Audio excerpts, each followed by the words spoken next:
யாத்ராகமத்தின் புஸ்தகம் 12ஆம் அதிகாரம் 2வது வசனத்தை வாசிப்போம். யாத்ராகமம் 12:2 வாசியுங்கள். இந்த மாதம் உங்களுக்கு பிரதான மாதம், இது உங்களுக்கு வருஷத்தின் முதலாம் மாதமாய் இருப்பதாக. நாம் கண்களை மூடுவோம். சர்வ வல்லமையுள்ள எங்கள் தகப்பனே, இந்த அருமையான நாட்களுக்காக ஸ்தோத்திரம். இந்த வருஷம் முழுவதும் கடந்து போகும்படி எங்களுக்கு கிருபை பாராட்டினீர் ஆண்டவரே. இந்த வருஷத்தில் எத்தனையோ காரியங்கள் எங்களுக்கு விரோதமாக, தேசத்துக்கு விரோதமாக, உலகத்துக்கு விரோதமாக எத்தனையோ விதமான காரியங்கள் நடந்தாலும், மரணம், கொள்ளை நோய்கள் எவ்வளோ வந்தாலும் கூட அவைகளுக்கு மத்தியிலே பறந்து காக்கிற பட்சியை போல எங்கள் தேவனாகிய கர்த்தர் செட்டைகளின் மறைவிலை வைத்து எங்களை பாதுகாத்து கொண்டு வந்தீர் ஆண்டவரே. நாங்கள் வருஷத்து முழுவதும் இந்த 52 வாரமும் உடைய கிருபையை நாங்கள் பார்த்திருக்கிறோம். 52 வாரமும் உடைய அன்பை நாங்கள் பார்த்திருக்கிறோம். இப்பொழுதும் ஆண்டவரே, நாங்கள் அடுத்த வருஷத்துக்குள் கடந்து வருவதற்கு கர்த்தர் எங்களுக்கு ஒரு மிகப்பெரியதான தயவை பாராட்டி கொண்டிருக்கிறீர். தேவனாகிய கர்த்தர் ஒவ்வொரு முறையும், ஒவ்வொரு வருஷமும் தொடங்கும் போதும் முடியும் போதும் உம்முடைய கிருபையால், இரக்கங்களால், தயவுகளால் எங்களை மூடிக்கொள்கிற தயவுக்காக உமக்கு நன்றி.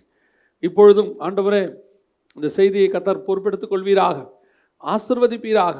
இந்த வார்த்தைகள் ஆமென்றும் ஆமென் என்றும் நிறைவேறுவதாக நீர் பேசுவீராக. எங்கள் மத்தியில் நீர் இடைபடுவீராக.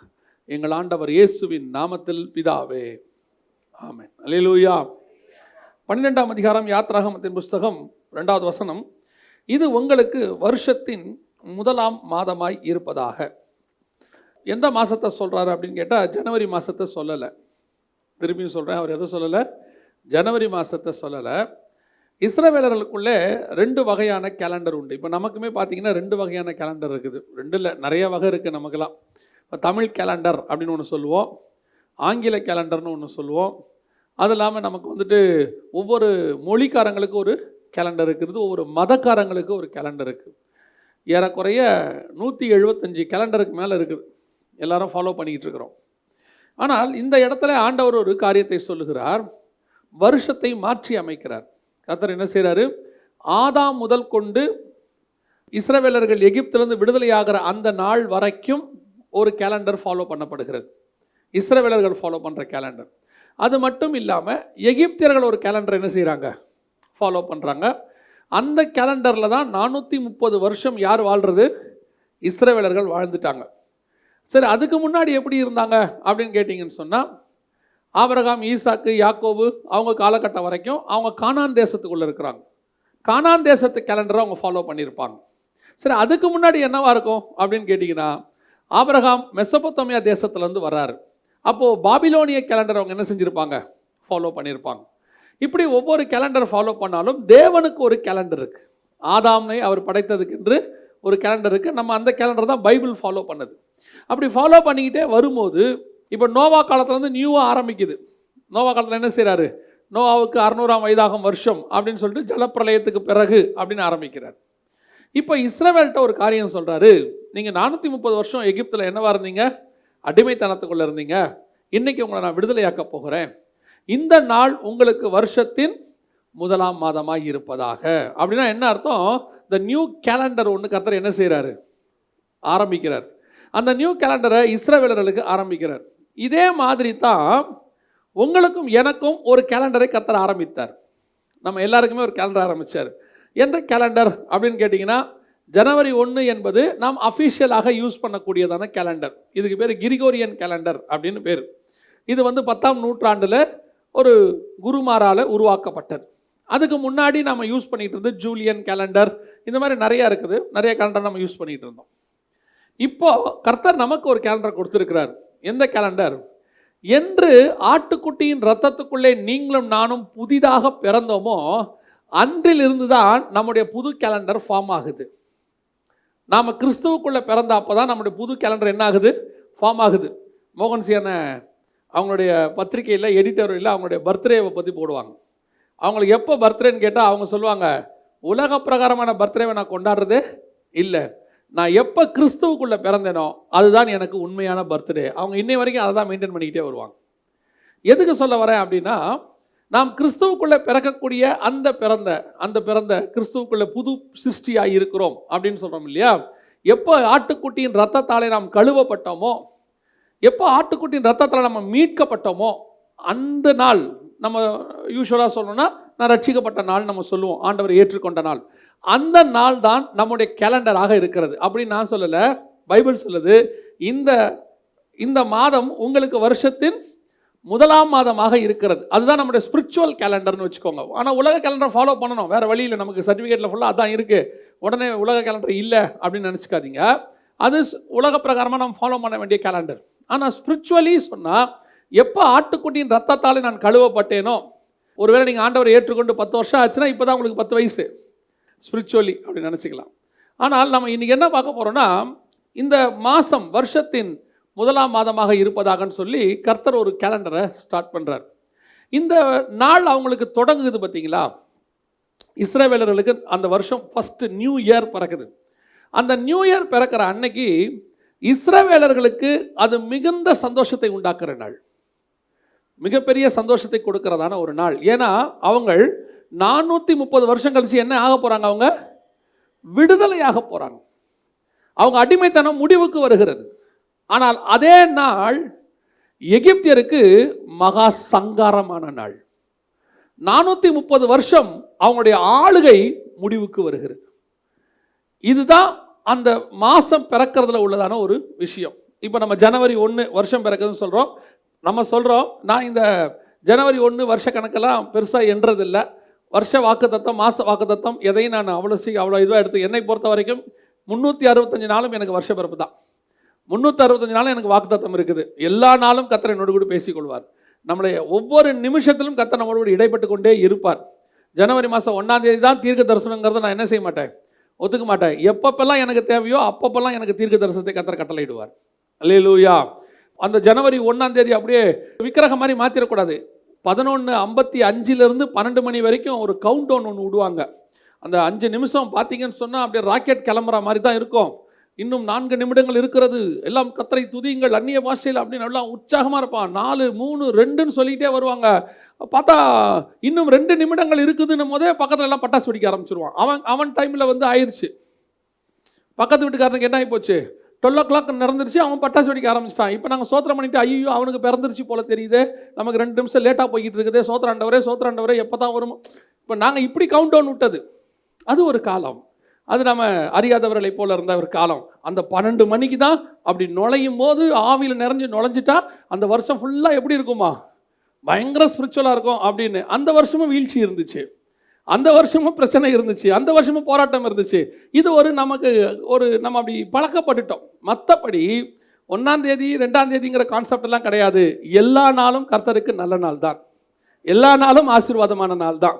நீங்கள் அந்த ஜனவரி 1 எப்படி மாற்றிக்க வேண்டாம், ஒரு விக்கிரகமாக மாற்றிக்கொள்ள வேண்டாம். 1ஆம் தேதி தான் எனக்கு எல்லாமே புது வருஷம். அது புறஜாதியார், இந்த வருஷம் இப்படி இருக்கும், அந்த வருஷம் அப்படி இருக்கும்னு அவங்க கணிச்சு ஏதோ பேசிக்கிட்டு இருக்கிறாங்க. அதே மாதிரி நம்மளால ஆரம்பிச்சிட்டான், 2020 இப்படி இருக்கும், 2021 அப்படி இருக்கும்.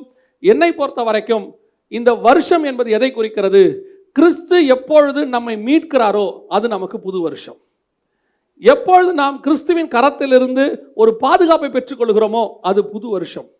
ஆண்டவரே சொல்றாரு, இந்த மாதம் வருஷத்தின் முதலாம் மாதமாக இருப்பதாக. இந்த 2020 வரும்போது 2019 கடைசியிலேயே இதே மாதிரி ஒரு கூட்டங்கள் நடந்தது. அந்த கூட்டங்களிலே நம்ம சொன்னோம், அடுத்த வருஷம் இப்படி இருக்கும் அப்படி இருக்கும் நிறைய பேர் சொல்லுவாங்க. நம்ம அப்படி என்ன வேண்டாம், அடுத்த வருஷம் சில பிரச்சனைகள் இருக்கத்தான் செய்யும். அவைகளுக்கு நடுவில் கர்த்தர் என்ன செய்ய போகிறார், நம்மளை பறந்து காக்கிற பட்சியை போல பாதுகாப்பார் அப்படின்னு தான் நம்ம சொன்னோம். அதே மாதிரி கர்த்தர் இந்த வருஷம் என்ன நடந்திருக்குது, இந்த 8-10 மாதமும் மிகப்பெரிய கொள்ளை நோய் பூமி எங்கும் வாரிக்கொண்டது. ஆனாலும் கர்த்தர் நம்மளை பறந்து காக்கிற பட்சியை போல பத்திரமாய் பாதுகாத்தார். அதில் எந்த விதமான மாற்று கருத்தும் இல்லை.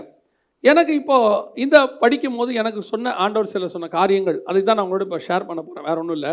இனி வருகிற வருஷங்கள் அப்படி வச்சுக்கோங்க, எப்படி இருக்க போகிறது அப்படின்னு சொல்லி நீங்கள் கேட்டிங்கன்னு சொன்னால், பொதுவாக எல்லாரும் என்னை எப்படி வச்சுருக்காங்க அப்படின்னா, இந்த நல்ல வார்த்தை கண்டிப்பாக என்ன செய்ய போகிறது இல்லை, சொல்ல போகிறதே இல்லை அப்படின்னு சொல்லி முடிவு பண்ணிட்டாங்க.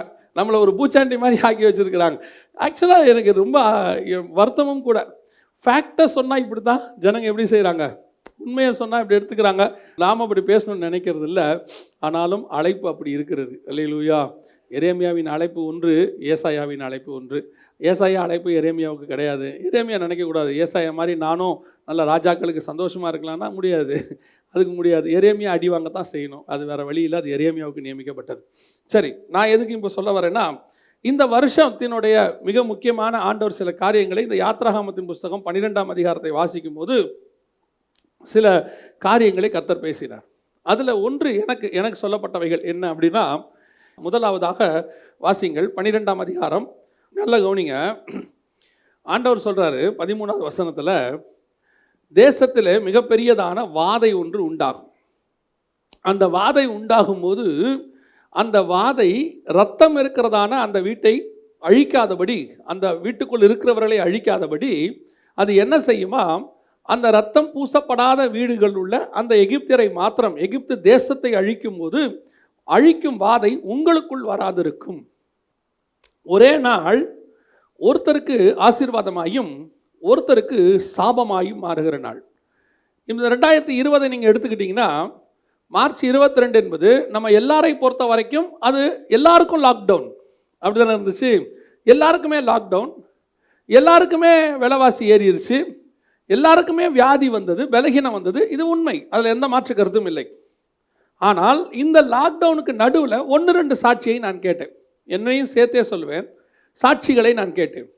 அதில் ஒரு சகோதரன் தன்னுடைய வீட்டுக்கு என்னை அழைத்து, அவர் சாட்சி சொல்லணுன்னே என்னை கூப்பிட்டுருந்தார். நீங்கள் எங்கள் வீட்டுக்கு கண்டிப்பாக வரணும், நான் ஒரு சாட்சி சொல்லணும் அப்படின்னு. என்னென்னா, லாக்டவுனில் மிகப்பெரிய நஷ்டம். அந்த லாக்டவுன் வர்றதுக்கு முன்னாடியே அவருக்கு நஷ்டம், ஆரம்பிக்கிறதுக்கு முன்னாடியே நஷ்டம். ஏறக்குறைய 10 லட்ச ரூபாய்க்கு மேலே அவருக்கு கடன்.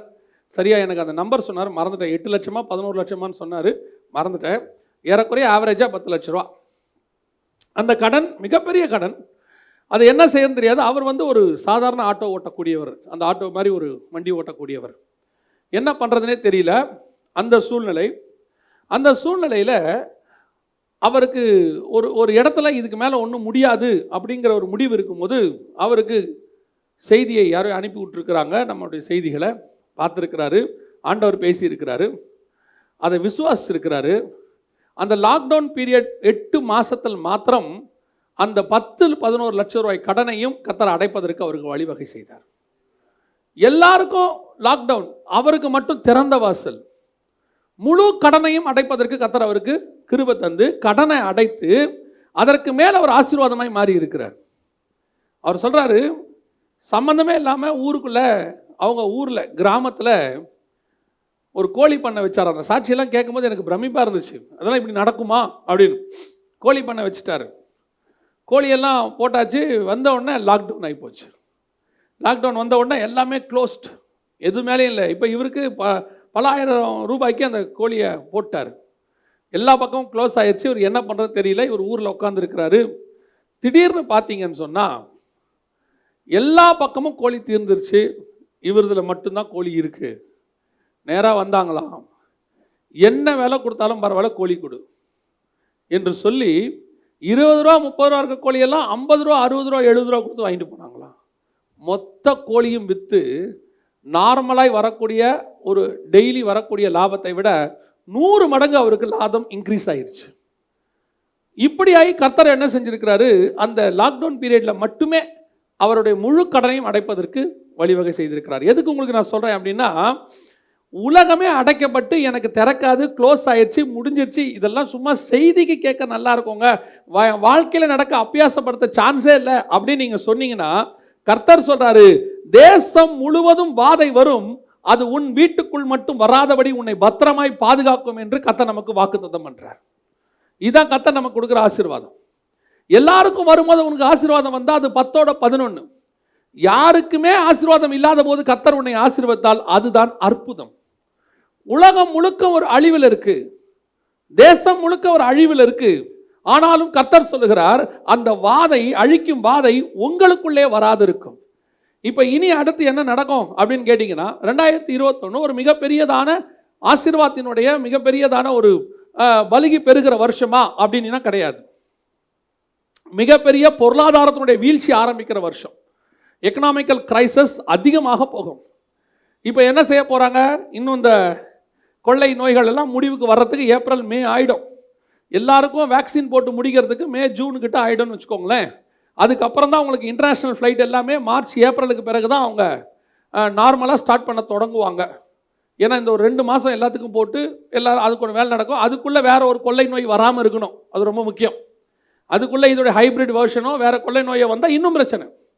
ஸோ என்ன சொல்கிறாங்க, நமக்கு எக்கனாமிஸ்ட் என்று சொல்லக்கூடியதான பொருளாதார மேதைகள் என்ன சொல்கிறாங்க, 2021 மிகப்பெரியதான ஒரு பொருளாதார வீழ்ச்சியின் வருஷம். நிறைய சூசைட்ஸ், நிறைய தற்கொலைகள், நிறைய பேர் தங்கள் இப்போவே எங்கே வேணால் போய் பாருங்கள், பாதி இடம் டூலெட்டாக இருக்குது, கடைகள்லாம் க்ளோஸ் பண்ணிகிட்டே வராங்க. பல நாடுகள்லேருந்து எல்லாமே க்ளோஸ் ஆயிடுச்சு. ஸோ இன்னும் என்ன ஆகும், பல நாடுகள் இதை காட்டிலும் மோசமான கண்டிஷனுக்கு போகும். நாம் மிகப்பெரியதான பொருளாதார வீழ்ச்சிக்குள்ளே இந்தியா போகும், எல்லா நாடும் போகும், அத்தனையும் போகும்.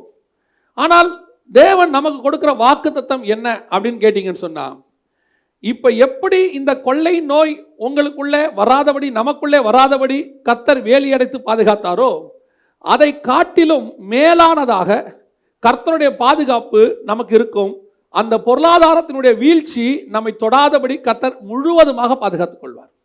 நான் விசுவாசிக்கிறேன், அது தேசத்தை அழிக்கிற வாதையாக இருக்கும், ஆனால் அது நம்மை தொடாத வாதையாக இருக்கும். இந்த லாக்டவுன் பீரியடை நான் கடந்து வந்த போது நான் சொல்லுவேன், இந்த 10 மாதம் 11 மாதம் கர்த்தர் சாதாரணமாய் அல்ல, அற்புதமாய் என்னை போஷித்தார். அற்புதமாக கர்த்தர் என்னை நடத்தினார். அதாவது சபை வச்சிருக்கிறவங்களுக்கும் சரி, சபை இல்லாதவங்களுக்கும் சரி, ஊழியம் பண்ணுறவங்களுக்கும் சரி, எல்லாமே இந்த வாட்டி பொது தான்.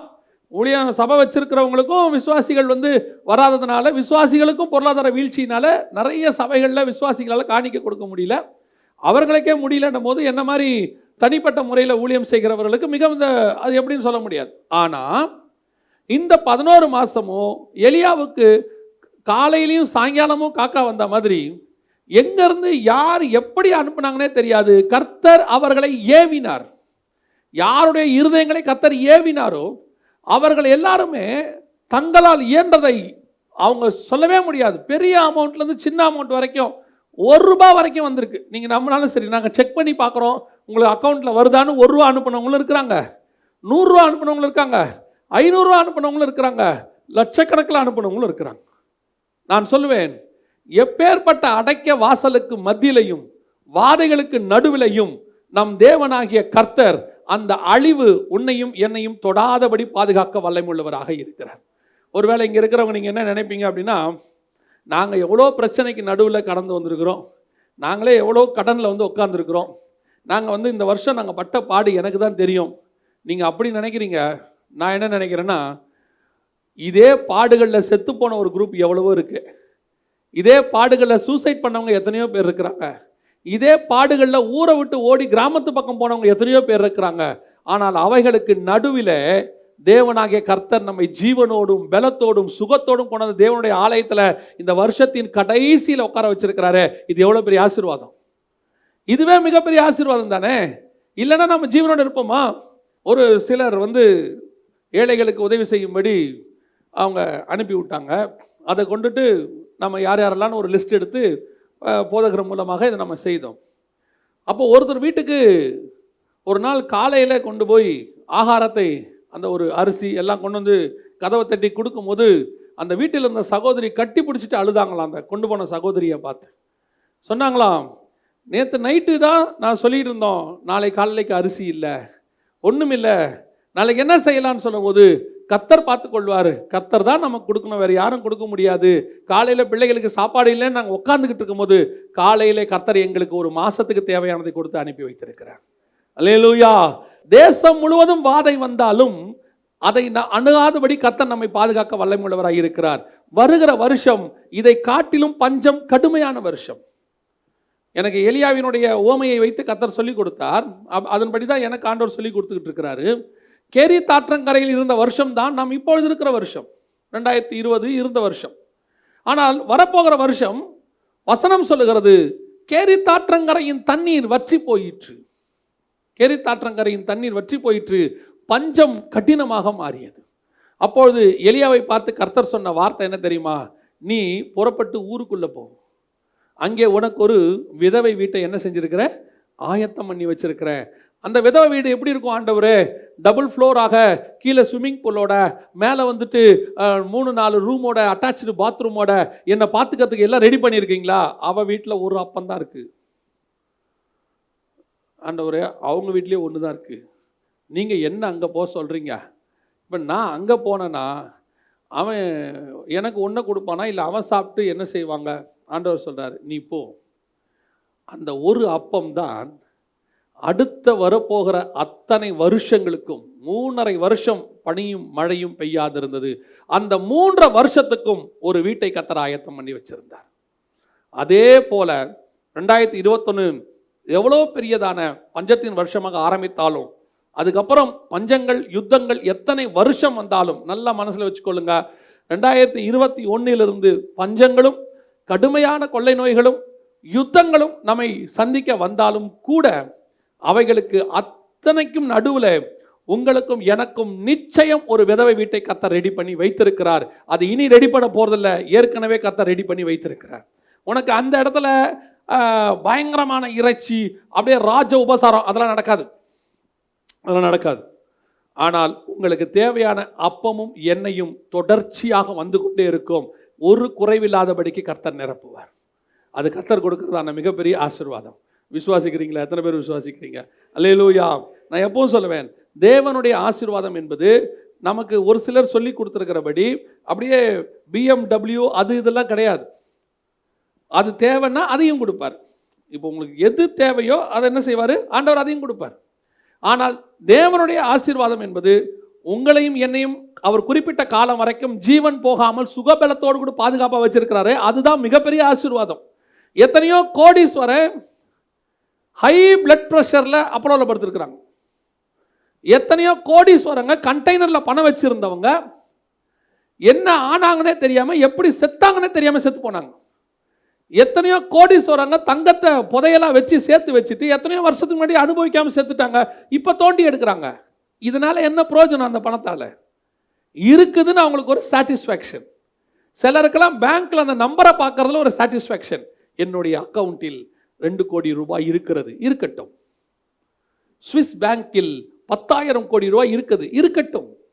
எனக்கு ஊரில் 4 ஏக்கர் இருக்கிறது, இருக்கட்டும். நமக்கு 4 ஏக்கர் இருந்தாலும் 400 ஏக்கர் இருந்தாலும் 6க்கு 2 6க்கு 3 தான் கணக்கு. அதான் கணக்கு. அதுவும் நமக்கு இப்போ கீழ்ப்பாக்கில் இல்லையாமா, அங்கேயும் இல்லை. நீங்கள் எவ்வளோ பணம் வச்சுருந்தாலும் கீழ்ப்பாக்கில் இப்போ நமக்கு என்ன இல்லை? இடம் இல்லை. சிலருக்கெல்லாம் வந்துட்டு கடைசி ஆசை என்னென்னா, எப்படியாவது என்னை கீழ்ப்பாக்கத்தில் வச்சுருங்க. ஏன் மேல் பாக்கத்தில் வச்சா ஏஞ்சி வந்துடுவீங்களா? நீங்கள் தான் செத்து போயிடுவீங்களே. நாங்கள் கீழ்ப்பாக்கத்தை தாண்டி மந்தவழிக்கு கூப்பிட்டு போனால் அந்த வேலை கேட்பீங்களா? ரூட்டு மாறி போயிட்டுருக்கீங்களே, நான் கீழ்ப்பாக்கம் தானே உங்களை கேட்டேன், என்னை எப்படியாவது கீழ்ப்பாக்கத்தில் வச்சுருங்க, ட்ரை பண்ணி பார்ப்போம். இல்லை மேல் பாக்கத்தில் வைப்போம். இல்லை எங்கேயாவது வச்சுருவோம். வைக்காம விட்டால் கவர்மெண்ட் விடாது. நாங்கள் வைக்கலைனாலும் கவர்மெண்ட் கொண்டு போய் கண்டிப்பாக என்ன செஞ்சிடும்? வச்சிரும். சிலருக்கு அப்படி ஒரு ஆசை இருக்குது. நீங்கள் எத்தனை கோடி வச்சாலும் வைக்கிறதுக்கு இடம் இல்லை. இப்போ பணத்தை சொல்லலை, உங்களை வைக்கிறதுக்கு இடம் இல்லை. இப்போ நமக்கு அப்படி நான் சொல்லுவேன், இது எதுவுமே இல்லாமல் உங்களை என்னையும் எவ்வளோ சந்தோஷமாக கர்த்தர் வச்சிருக்கிறாரு. நம்மகிட்ட ஒருவேளை பணம் இல்லாமல் இருக்கும், ஆனால் தெய்வீக சந்தோஷம் சமாதானத்தை கர்த்தர் நமக்குள்ளே வச்சிருக்கிறார். அடுத்த வேலைக்கு சாப்பாட்டுக்கு வழி இல்லைனாலும் சரி, இந்த வேலை தேவன் என்னை சந்தோஷமாக வைத்திருக்கிறார். இந்த ஆசீர்வாதம் எத்தனையோ கோடீஸ்வரனுக்கு இல்லாத ஆசீர்வாதம். எவ்வளோ கோடீஸ்வரனுக்கு நார்மலாக இல்லை, கஞ்சி குடிச்சு திரிகிறான். நீங்களும் நான் நைட்டு 11 மணிக்கு பீஃப் பிரியாணி திங்கிறோம். நம்மளை பொறாமையாக பார்க்குறாங்க. எப்படி உங்களுக்கு செரிமானம் ஆகுமா? ஆகும். எனக்கெல்லாம் 2 இட்லிக்கு மேலே தின்னா ஆட்டோ ஓடுதுங்கிறான். சிலருக்கு என்ன இருக்குது? பணம் இருக்குது, எல்லாம் இருக்குது. 2 இட்லிக்கு மேலே திங்க முடியாது. அதுவும் சட்னி திங்க முடியாது. தேங்காய் சட்னி தின்னா நெஞ்சில் நிற்கும். அதுவும் ஏதாவது நம்ம கொஞ்சம் நார்மலாக நம்மளை பார்த்து, அதில் வேற நம்மளை பார்த்து பொறாமப்படுறான். அவர் பாருங்க நைட்டு 10 மணிக்கு பிரியாணி திங்கிறாரு. கிருபை, கர்த்தருக்கு ஸ்தோத்திரம். சந்தோஷமா இருங்க. உங்களால் தான் முடியலையே, அடுத்தவனாவது சாப்பிட்றானே அவனை பார்த்து சந்தோஷப்படுங்க. நல்லா எனக்கு என்னென்னா, இப்போ எப்படி ஜோம் பண்ண வேண்டியிருக்குன்னா, ஆண்டவரே வன்கண்கள் பொறாமைகளுக்கு விலக்கி பாதுகாத்துக்கணும். சாப்பிட்றதுக்கு முன்னாடி இப்போ நம்ம அப்படி ஜோம் பண்ண வேண்டியதாக இருக்குது. எதுக்கு சொல்ல வர? நம்ம சாப்பிட்றத பாட்டு பொறாமப்படுறான். எப்படி இவர் சாப்பிட்றாரு இப்படியெல்லாம்? ஒரு 70-72 வயசு அம்மா நல்லா சாப்பிடுது, அதை பார்த்து 40 வயசு அம்மா சொல்லுது, இப்படிலாம் சாப்பிடாதீங்க, உடம்புக்கு உங்களுக்கு. ஏன் அந்த அம்மாக்கு தான் முடியுதே, நமக்கு முடியாதே. கிருபை நமக்கு ஆண்டவர் வச்சிருக்கிறார். அல்லேலூயா. எதுக்கு சொல்கிறேன்? இன்றைய தினத்தில் நீங்கள் நானும் சந்தோஷமாக இருக்கிறோம். அது கர்த்தர் வச்சிருக்கிற மிகப்பெரிய ஆசீர்வாதம். எத்தனையோ பேர் பணம் வைத்திருந்தும் ஆசீர்வாதமாக இல்லாமல் இருக்கிறோம். பணமே அவனுக்கு வியாதியாய் மாறிடுச்சு, பணமே அவனுக்கு பயமாக மாறிடுச்சு, பணத்தை வச்சுட்டு பீரோவை எடுத்து சாவியை பூட்டி தலகான் கடியில் வச்சு தலகானியை கட்டி பிடிச்சிட்டு படுத்துக்கிறான். ஒரு சிலர்லாம் இருக்கிறாங்க ஒவ்வொரு நாளைக்கு ஒவ்வொரு இடத்துல சாவியை வைக்கிறாங்க. ஒரு நாள் தலையாணி கடியில், ஒரு நாள் பெட்டு கடியில், ஒரு நாள் ஷெல்ஃபில். ஏன்னா எங்கே இருக்குன்னு தெரிஞ்சிருச்சுன்னா யாராவது எடுத்துருவாங்களாம். உள்ளுக்குள்ளே ஒன்றும் இல்லை, அது வேறு விஷயம். 4 பட்டுப்படவை தான் இருக்கும். இருக்கும் போதே இவ்வளோ பயம் வருது. நம்மளை போய் யோசித்து பாருங்கள். நம்ம வீட்டுக்குள்ளே வந்தால் திருடம் பச்சாத்தாபப்பட்டுட்டு ஐயோ பாவம் ரொம்ப மோசமான கண்டிஷனில், நம்மளோட மோசமான கண்டிஷனில் அவங்க இருக்காங்க போல், ஒரு 100 ரூபாயை வச்சுட்டு பிள்ளைகளுக்கு பிஸ்கெட் வாங்கி கொடுங்கன்ட்டு போயிடுவான். ஆனால் கர்த்தர் நம்மை சந்தோஷமாக வச்சுருக்கிறேன். எனக்கு ஒரு கவலையுமே கிடையாது. நான் எப்பவுமே சொல்லுவேன், இன்றைக்கி ஆண்டவர் கூப்பிட்டோட என்ன செய்வேன், நான் போயிட்டே இருப்பேன். அப்போ உங்கள் பிள்ளைகளை யார் பார்ப்பா? என்னை பார்த்த ஆண்டவர் என் பிள்ளைகளையும் பத்திரமாய் பார்த்துக்கொள்வார். என்னை விட அவர் தான் நல்லாவே பார்த்துப்பார். நான் கூட கொஞ்ச நேரத்தில் ஏதாவது சரியாக பார்க்காம விட்டுருவேன். ஆண்டவர் அப்படி விடவே மாட்டார். ஏன்னா என்ன பார்த்துருக்கிறாரு. என்னை மாதிரி ஒரு துன்மார்க்கனையே அவர் உருவாக்கி கொண்டு ஊழியக்காரனை நிறுத்துவாரனால் நீதிமானுக்கு பிறந்த பிள்ளையை இன்னும் நல்லாவே கர்த்தர் பார்த்து காத்துக்கொள்வார். அல்லேலூயா. அதுக்கு தான் சொல்வேன், எதை பற்றியும் கவலைப்படாதிருங்கள். உலகத்துக்கு அது அழிவின் வருஷம், எகிப்தியருக்கு அது அழிவின் வருஷம். எகிப்தியர் வீட்டிலே கூக்குரல் கேட்கும், எகிப்தியர் வீட்டிலே அழுகுரல் கேட்கும். ஆனால் உனக்கும் எனக்கும் அது களிப்பான வருஷமாக இருக்கும். கர்த்தர் சந்தோஷமாய் மாற்றப் போகிறார். எனக்கு ஒரு பெரிய விசுவாசத்தை கர்த்தர் கட்டளையிட்டு இருக்கிறார். இந்த 12ஆம் அதிகாரம் யாத்திராகமத்தை எனக்கு சொல்லிக் கொடுக்கும்போது கர்த்தர் சொன்னார், இந்த வருஷம் உனக்கு ஒரு மிகப்பெரியதான மாற்றத்தின் வருஷமாக இருக்கும். உலகத்துக்கு அது எப்படி வேணாலும் இருந்துட்டு போட்டோம், நீங்கள் மட்டும் விசுவாசிங்க. ஆண்டவர் என்னை, என் குடும்பத்தை ஆண்டவர் ஆசீர்வதிக்க வல்லமையுள்ளவராக இருக்கிறார். அல்லேலூயா. 2வது 12ஆம் அதிகாரத்தில் சொல்லியிருக்கிறதான இன்னொரு வசனம் வாசிங்க. அடுத்த ஆண்டவர் என்ன செய்ய போறாரு அப்படின்னு சொல்லி 35-36 வாசிங்க. 12ஆம் அதிகாரம் 35-36. மோசே சொல்லியிருந்தபடி இஸ்ரவேல் ஜனங்கள் எகிப்தியரிடத்தில் வெள்ளியுடைமைகளையும் பொன்னுடைமைகளையும் வஸ்திரங்களையும் கேட்டார்கள். கர்த்தர் ஜனங்களுக்கு எகிப்தியரின் கண்களில் தயவு கிடைக்கும்படி செய்ததினால் கேட்டதை அவர்களுக்கு கொடுத்தார்கள். இவ்விதமாய் அவர்கள் எகிப்தியரை கொள்ளையிட்டார்கள். 2வது இந்த வருஷம் என்ன வருஷம் தெரியுமா? 430 வருஷம் உங்களை ஒருத்தன் கொள்ளையிட்டான். ஒரே நாள் அவர்களை கொள்ளையிட போகிற வருஷம்.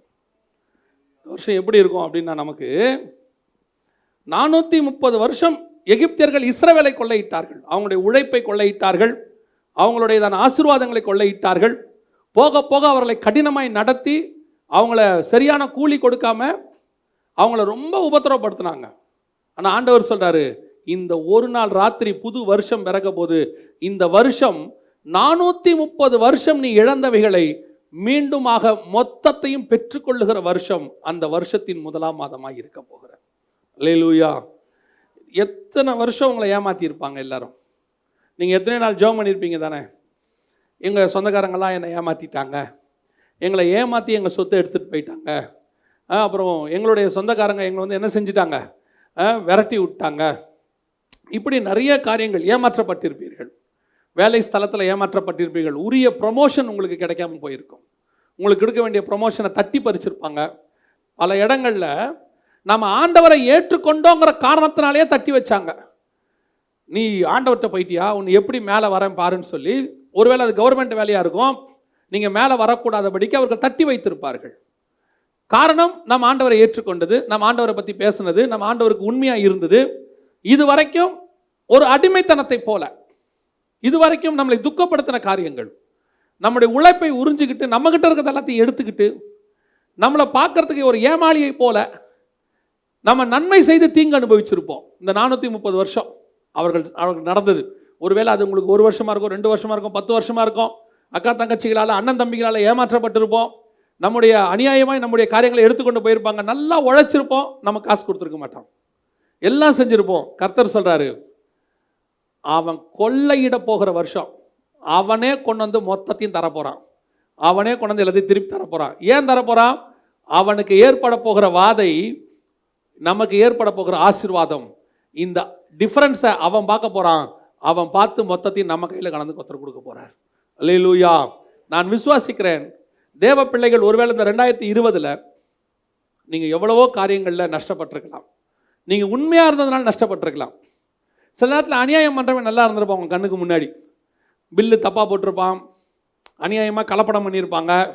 அப்படி தாங்க இருக்கணும். இப்படி இருந்தால் தான் சில நேரத்தில் கிறிஸ்தவங்களே அப்படி பண்ணியிருப்பாங்க. அதான் ஆச்சரியம். நம்ம ஸ்பிரிச்சுவல் பர்சன்ஸ் நினச்சிக்கிட்டு போய் யார்ட்டையும் வேலைக்கு சேர்ந்துருப்போம். அவன் பார்த்தா இருக்கிறதுலே கேடி ஒன்றா நம்பராக இருந்திருப்பான். நான் பல நேரங்கள் அப்படி சில ஆட்களை சந்திச்சிருக்கிறேன்.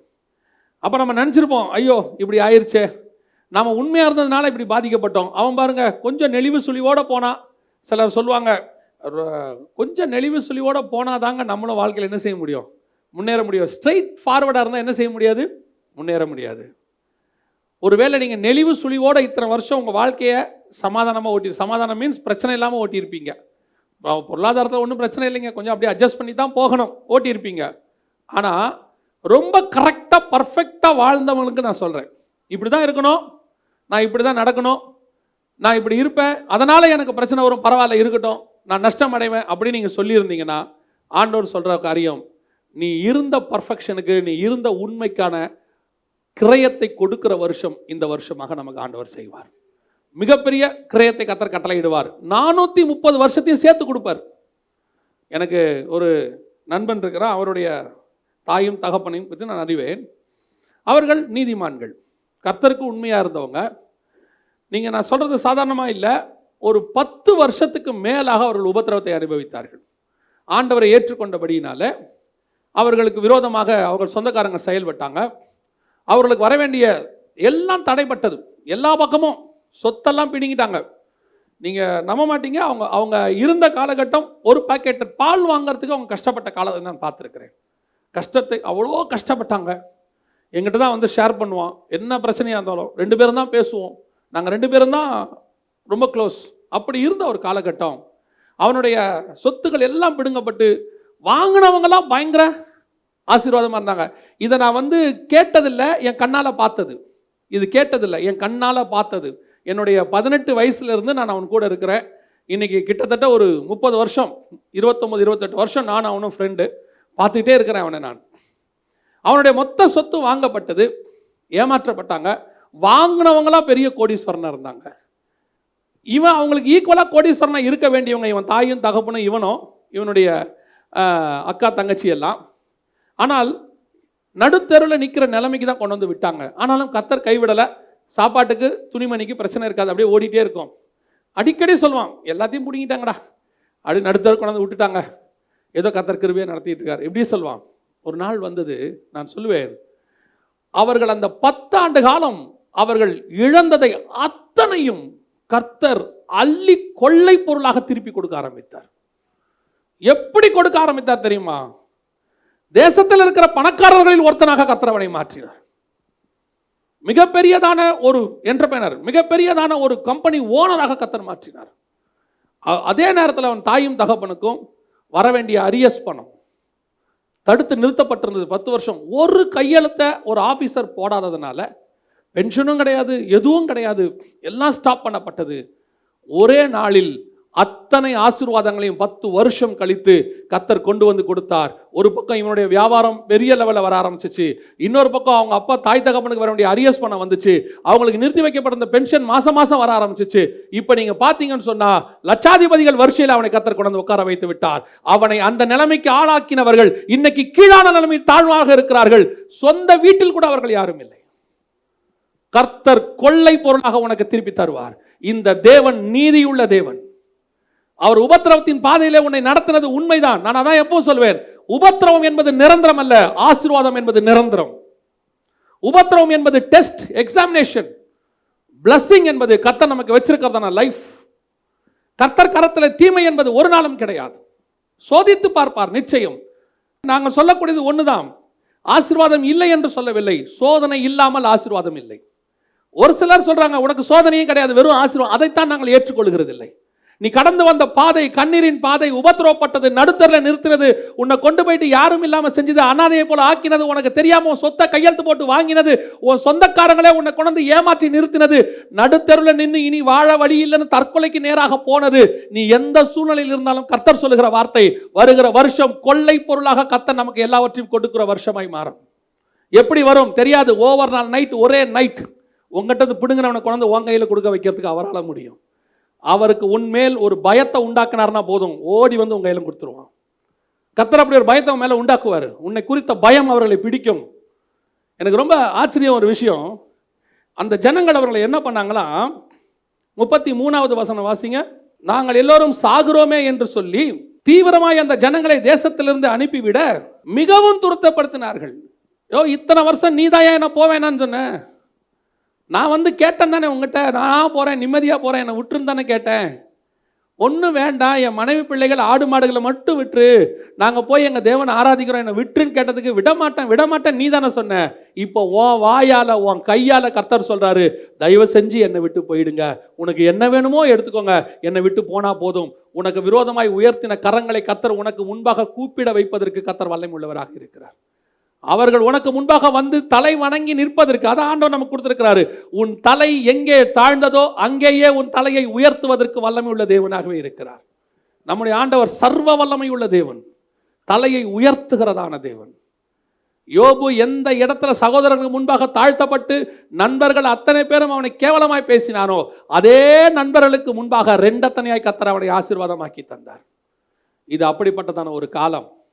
கடந்த வருஷம் 2020 நீங்கள் இந்த வருஷம் முழுக்க எவ்வளவு கஷ்டத்தை சகிச்சிருந்தாலும், வேதனைப்பட்டிருந்தாலும், ஒருவேளை உங்களை அவங்க கேவலமாக பேசி உங்களை விரட்டி விட்டு நீ தேவையில்லைன்னு சொல்லியிருந்தாலும், கர்த்தர் சொல்றது, நீ கொள்ளை பொருளாய் இழந்தவைகளை பெற்றுக்கொள்வாய். கொள்ளை பொருளாக எவ்வளோ உங்ககிட்ட இருந்து போச்சோ அது எல்லாத்துக்கும் வட்டியும் முதலுமா கர்த்தர் கொடுப்பார். நான் பார்த்துருக்குறேன், அந்த அங்கிளுடைய காரியத்தில் பார்த்தேன். என் நண்பனுடைய அப்பாவுக்கு அவருக்கு வர வேண்டியதுக்கு வட்டி போட்டு கவர்மெண்ட் கொடுத்துச்சு, வந்து கொடுத்துச்சு. நாங்கள் செஞ்சது தப்பு, வந்து கொடுத்தாங்க. அந்த மாதிரி கர்த்தர் செய்வார். அந்த தேவன் சர்வ வல்லமை உள்ள தேவன். அவர் கண்டும் காணாதவரை போல இருந்த காலம் ஒன்று இருந்தது. இப்பொழுது உனக்காகவும் எனக்காகவும் வைராக்கியமாய் இறங்கி கர்த்தர் கிரியை செய்கிறதான ஒரு காலம். உருவின பட்டயத்தோடு தேவன் இறங்குகிற காலம். அது தேசத்தில் என்ன அழிவான வரட்டும், அதை பார்க்காதீங்க, அது அவிசுவாசம், அதை பற்றி யோசிக்காதீங்க. இதே பொருளாதாரம் வீழ்ச்சியாமே, பெட்ரோல் 100 ரூபாகுதாமே, கேஸ் 1000 ரூபாகுதாமே. கேஸ் 1000 ரூபா ஆனாலும் வாங்குவதற்கு உன் கரங்களை கர்த்தர் பலப்படுத்துவார். பெட்ரோல் 100 ரூபா ஆனாலும் போடுவதற்கு கர்த்தர் கரங்களை பலப்படுத்துவார். ஒரு நாள் 27 ரூபா பெட்ரோல் இருக்கும்போது பயந்தோம், 1 லிட்டர் பெட்ரோல் போட முடியுமா? அப்போ சொன்னோம், ரிசர்வில் வண்டி ஓடிக்கிட்டு இருக்கும்போது சொல்லுவோம், ஒரு 1 லிட்டர் பெட்ரோலுக்கு வழி இருக்கா? இன்னைக்கு 85 ரூபா ஆனாலும் கர்த்தர் போட வச்சார். நாளைக்கு 100 ரூபா ஆனாலும் போட வைப்பார். கர்த்தரை பொறுத்த வரைக்கும் பெட்ரோலுக்கு விலை வைக்கிறது மனுஷன், கர்த்தரை பொறுத்த வரைக்கும் நமக்கு அவர் பெட்ரோல் கொடுக்குறார், அவ்வளோதான். அது எவ்வளோ நாளும் கொடுப்பார். பால் விலை என்ன ஏறினாலும் கொடுப்பார், அரிசி விலை என்ன ஏறினாலும் கொடுப்பார். சிலரெல்லாம் சொல்லுவாங்க, அரிசி இந்த விலையாயிருச்சு, பருப்பு இந்த விலையாயிருச்சு, அங்கே உளுந்து இப்படி ஆயிருச்சு.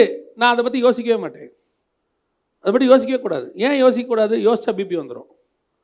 பருப்பு 110 ரூபாயா? அப்போ நம்ம இனிமேட்டு இட்லி வேண்டாம். அரிசி 50 ரூபாயா? அப்போது ரைஸ் வேண்டாம். அப்போ என்ன திம்ப? புள்ளையுமா?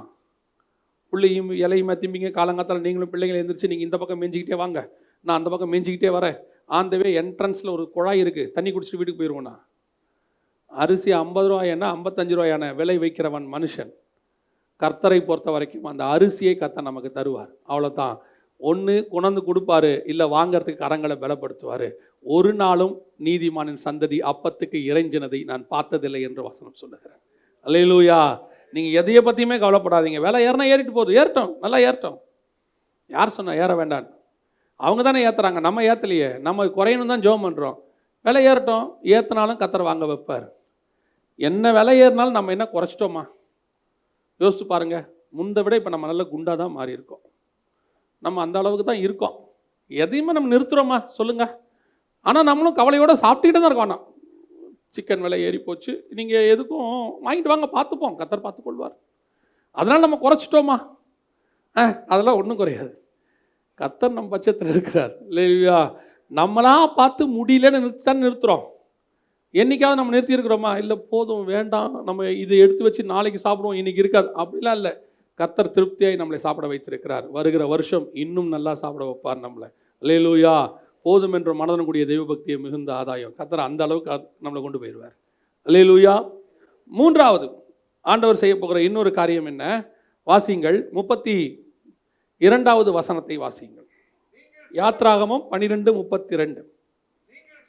நீங்கள் சொன்னபடியே உங்கள் ஆடு மாடுகளையும் ஓட்டிக்கொண்டு போங்கள், என்னையும் ஆசீர்வதிங்க. இதுதாங்க ரொம்ப இம்பார்ட்டன்ட்.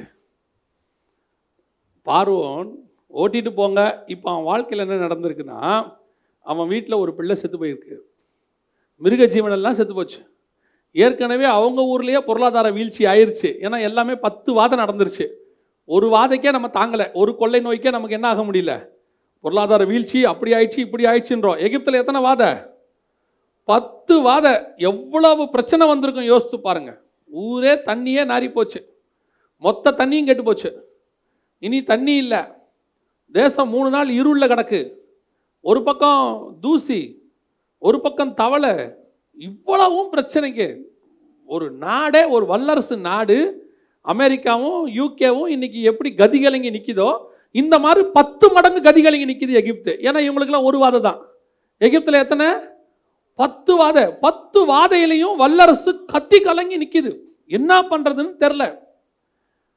இதுக்கு நடுவில் அவன் சொல்கிறான், நீங்கள் புறப்பட்டு என்ன செஞ்சுருங்க, போயிருங்க, உங்களை போகக்கூடாதுன்னு சொன்னனால தான் எனக்கு இவ்வளோன்னு சொன்ன அந்த பார்வோன் அடுத்த ஒரு வார்த்தை சொல்கிறான். இப்படி யாராவது சொல்லுவாங்களான்னு யோசித்து பாருங்கள். என்னையும் என்ன செய்யுங்க, ஆசீர்வதிங்க. நியாயமாக நம்ம மேலே அவனுக்கு என்ன இருக்கணும்? பயங்கரமான கோபம் இருக்கணும். இந்த பயல்களால் தான் இவ்வளோ பிரச்சனை, இங்கே இந்த பயல்களை தான் இவ்வளோ வாதைக்கும் காரணம். நம்ம முகத்தை கூட அவன் பார்க்கக்கூடாது. நியாயமாக அவன் என்ன சொல்லணும்? வேலைக்காரங்களை கூப்பிட்டு அத்தனை பேரையும் வெளியே போக சொல்லும். முதல்ல சில நேரங்களில் நம்மளால் பிரச்சனை வந்துச்சுன்னா நம்மளை ஒன்றும் பண்ண முடியாதுன்னு வச்சுங்களேன். மேலதிகாரி என்ன பண்ணுவார்னா, என் மூஞ்சிலே அவனை முழிக்க வேணாம்னு சொல்லு, அவனை போக சொல்லு. நம்மளை தொடவும் முடியாது, ஒன்றும் பண்ண முடியாது. ஆனால் ஒன்று மட்டும் சொல்லுவாங்க, போ சொல்லுங்க. நியாயமாக பார்வன் அப்படி தான் சொல்லியிருக்கணும். ஆனால் அவன் சொல்கிற அடுத்த வார்த்தை என்ன தெரியுமா? என்னை ஆசீர்வதிங்கள். அப்போனா பார்வனுக்கு தெரியுது, இவங்கள தொட்டா சாபம் வரும், இவங்க ஆசீர்வதிச்சா ஆசீர்வாதம் வரும். நீயும் நானும் எவ்வளவு ஆசீர்வாதம் என்பதை இந்த தேசத்துக்கும் ராஜாவுக்கும் கர்த்தர் தெரியப்படுத்துகிற வருஷமாக இந்த வருஷம் மாறும்.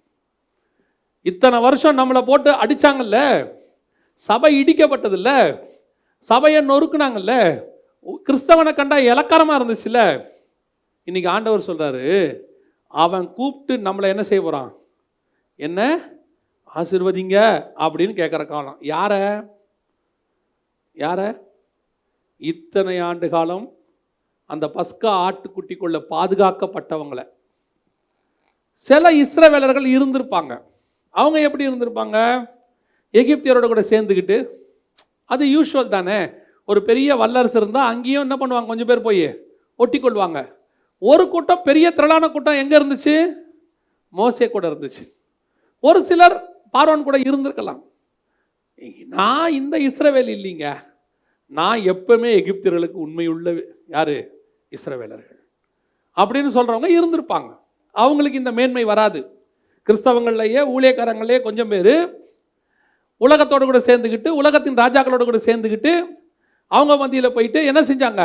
அவங்க கை காலை பிடிச்சிக்கிட்டு அவங்கக்கிட்ட போய், நாங்கள் உங்கள் கூட தான் இருக்கோம், கவலைப்படாதீங்கள், நாங்கள் உங்களோடு தான் இருக்கிறோம்னு சொல்லி போய் கிறிஸ்தவர்களுக்கு எதிரானவர்கள் கூட சேர்ந்து கொண்டவர்கள் எத்தனையோ பேர் இருக்கிறாங்க. அவங்க கூட போயிட்டு அவங்களாம் எதிரானவங்களாம் இல்லைங்க, அவர்கள் நம்ம நண்பர்கள்னு கூச்சாம போய் சொன்னவங்க எத்தனையோ பேர் இருக்கிறாங்க. ஆனால் இத்தனை ஆண்டு காலம் உபத்திரவத்தை அனுபவித்த உண்மை கிறிஸ்தவன் ஒருத்தர் இருக்கிறான். இத்தனை ஆண்டு காலம் உபத்திரவத்தை அனுபவித்த உண்மையான ஆவிக்குரியவர்கள் கொஞ்சம் பேர் இருக்கிறாங்க. உண்மையான மிஷனரிகள் இருக்கிறாங்க. உண்மையான சபை போதகர்கள் இருக்கிறாங்க. அப்படிப்பட்டவர்களை குறித்து தான் வசனம் சொல்லுகிறது. அவர்களை அழைத்து சொல்லுவாங்க, நீங்கள் என்னை ஆசீர்வதியுங்கள். இன்னைக்கு உண்மை உள்ள சபையை கர்த்தர் உயர்த்துகிற வருஷம். அப்படிப்பட்டதான மக்களை கூப்பிட்டு கனப்படுத்துகிற வருஷம். அவர்களை கூப்பிட்டு இந்த உலகம் சொல்லும், நீங்க எங்களுக்காக என்ன செய்யுங்க, ஜெபம் பண்ணுங்க. கொரோனா வந்தது. கொரோனா வந்தபோது ஏன் ஒரு நல்ல சான்ஸ் சபைக்கு நமக்கு கிடைச்சிச்சு. என்ன சான்ஸ்? இவ்வளோ பெரிய வியாதி வரும்போது சபை என்ன செஞ்சிருக்கணும்? நியாயமா நம்மளாம் என்ன பண்ணியிருக்கணும்? ஒரு வருஷம் மருந்து இல்லாமல் ஜனங்க தவிச்சாங்க. அப்படி இருக்கும்போது நம்மகிட்ட ஒரு மிகப்பெரிய அருமருந்து இருக்கு. என்ன மருந்து இருக்குது? ஆண்டவராக இயேசு கிறிஸ்துவின் நாமம் என்கிற மருந்து. நம்ம என்ன பண்ணியிருக்கணும்? இந்த ஒரு வருஷம் அந்த கொரோனாவில் பாதிக்கப்பட்டவங்களுக்கு ஜெபம் பண்ணி ஒரு ஹீலிங் நடந்திருந்தா மொத்த ஜனங்களும் என்ன பண்ணியிருப்பாங்க? நம்மளை பார்த்து ஆட்டோமேட்டிக்காக பாருங்க, ஒருத்தர் ஒரு கஷாயத்தால் சுகம் கிடைக்குதுன்னு சொன்ன உடனே எல்லாரும் என்ன செஞ்சாங்க? அவர்கிட்ட போய் எங்களுக்கு அந்த கஷாயம் கொடுங்கன்னு கேட்டாங்க. அவர் ஒரு தனி ஹாஸ்பிட்டலே சாலிகிராமத்தில் தொடங்கி இங்கிலீஷ் மெடிசனே இல்லாமல் வெறும் நாட்டு மெடிசன்லேயே கொரோனாவுக்கு மெடிசன் கொடுத்தாங்க. கொடுத்து ஒரு டெத்து கூட கிடையாது, எல்லாரையும் க்யூர் பண்ணாங்க. அப்போ ஜனங்க போய் அங்கே என்ன செஞ்சாங்க? குமிஞ்சாங்க. கடைசியில் அவங்களே என்ன பண்ணாங்கன்னா, நாங்கள் கொஞ்சம் ரெஸ்ட் எடுத்துக்கிறோம், ஏன்னா இந்த 8 மாதமும் நாங்கள் என்ன பண்ணிட்டோம், டெய்லி ஒர்க் பண்ணோம் அப்படின்னு அவங்களே டயர்டாயிட்டாங்க. அந்த அளவுக்கு ஜனங்க போய் குமிஞ்சாங்க. அவர்களிடத்துல குவிந்திருப்பார்களானால் அப்படிப்பட்ட ஜனங்கள் ஒருவேளை நம்முடைய சபையில் ஹீலிங் நடக்குதுன்னு தெரிஞ்சிருந்தா ஒரு நாளைக்கு 1000 பேர் நம்ம சபை வாசல்ல நின்று இருந்திருப்பாங்க. வருகிற வருஷம் நம்முடைய சபை அப்படிப்பட்ட சபையாக மாறணும். அப்படிப்பட்ட சபையாக மாறணும். எந்த வியாதி கொள்ளை நோய் வந்தாலும் இங்கே சுகம் உண்டுங்கிற ஒரு நம்பிக்கை நம் சபை மேல நம்ம மேல ஜனங்களுக்கு வரணும். நான் இதை போனதுல சொல்லிட்டே இருக்கிறேன். நாம அந்த அளவுக்கு பலப்படணும். இப்பவும் ஒன்றும் கெட்டு போல, இன்னும் நிறைய வைரஸ் இருக்கு. அதுக்கு முன்னாடி நம்ம ஸ்ட்ராங் ஆயிட்டோம்னு வச்சுக்கோங்க. அதுக்கு முன்னாடி நாம கர்த்தருக்குள்ள பலப்பட்டுட்டு விசுவாசத்துல வளர்ந்துட்டோம்னா வரக்கூடிய எந்த வைரஸுக்கும் பதில் நம்ம கிட்ட இருக்கும். அவங்க ஒரு மருந்து கண்டுபிடிக்கிறதுக்கு 1.5 வருஷம் ஆகும், நமக்கு ஒரே நிமிஷம் தான் கர்த்தர் சுகமாக்கி வல்லமையுள்ளவராய் மாற்றுகிறார். எத்தனையோ சபைகளில் நடந்துச்சு. ஒரு சில சபைகளெல்லாம் சாட்சி சொன்னாங்க, வீட்டுக்கு வந்து செக் பண்ணியிருக்கிறாங்க, கொரோனா வைரஸ்ன்னு சொல்லி ஆம்புலன்ஸில் ஏற்றிருக்கிறாங்க. ஆம்புலன்ஸில் ஏறும்போது அவங்க பாஸ்டருக்கு ஃபோன் பண்ணியிருக்காங்க, பாஸ்டர் கொரோனா வைரஸ்ன்னு சொல்லிட்டாங்க, ஏற்றிட்டாங்க பாஸ்டர், பாசிட்டிவ்னு சொல்கிறாங்க, ஹாஸ்பிட்டலுக்கு கூப்பிட்டு போயிட்டுருக்குறாங்க. நீங்கள் போங்க, பாஸ்டர் ஜோம் பண்ணுறாரு. இறங்கி திருப்பி ஒரு டெஸ்ட் பண்ணுறாங்க, நெகட்டிவ். அடுத்த 2 மணி நேரத்தில் அனுப்பி விட்டாங்க. ஆன் த வேல ஹீலிங் கர்த்தர் கொடுத்துருக்கிறார். அதுதான் நான் சொல்ல வரேன். அப்படிப்பட்டவர்களாக ஒவ்வொரு விசுவாசியும் மாறுச்சுன்னு வச்சுக்கோங்க. இப்படிப்பட்டவர்களைத்தான் பார்வோன் கூப்பிட்டு சொல்லுவான், எங்களை ஆசீர்வதியுங்கள். ஏன்? எங்ககிட்ட இந்த வாதையிலிருந்து காப்பாற்றுறதுக்கு வழியே இல்லை. உங்களுக்கும் எங்களுக்கும் டிஃபரன்ஸ் இருக்குது. எங்க வீட்டில் சாவு இருக்குது, உன் வீட்டில் சாகு இல்லை. என் மிருகம் செத்துருச்சு, உன் மிருகம் சாகலை. என் வியாபாரம் க்ளோஸ் ஆயிருச்சு, உன் வியாபாரம் க்ளோஸ் ஆகலை. என் வீட்டு பிள்ளையெல்லாம் பாதிக்கப்பட்டிருக்கு, உன் வீட்டு பிள்ளை பாதிக்கப்படலை. என் வீட்டில் பொருளாதார வீழ்ச்சி, நீ ஆசீர்வாதமாக இருக்கிற. எனக்கு சாப்பாட்டுக்கே வழி இல்லை, நீ 10 பேருக்கு சாப்பாடு போடுற அளவுக்கு கர்த்தர் உன்னை உயர்த்தி வச்சிருக்கிறார். அப்படி என்னையும் ஆசீர்வதியுங்கள். அப்படி பார்வோன் கேட்கிற அளவுக்கு உங்களையும் என்னையும் கர்த்தர் உயர்த்தணும். இந்த மாதிரி தான் நீங்கள் நானும் மாறணும்.